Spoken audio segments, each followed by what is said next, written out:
చెట్టు దులిపినాడు అంజయ్య. ఎర్రఛాయ ఎర్రఛాయ కోతి అవతార వెంటమయ కత్తిసేట పట్టకుండా కాయ కోసినాడు కపిలయ్య.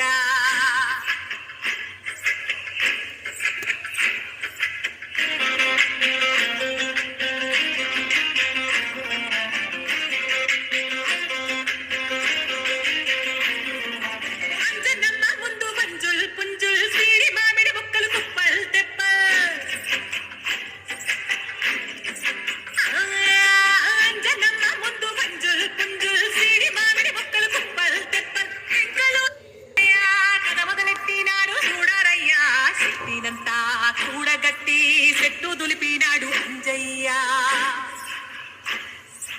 ఎర్రఛాయ ఎర్రఛాయ కోతి అవతార వెంటమయ కత్తిసేట పట్టకుండా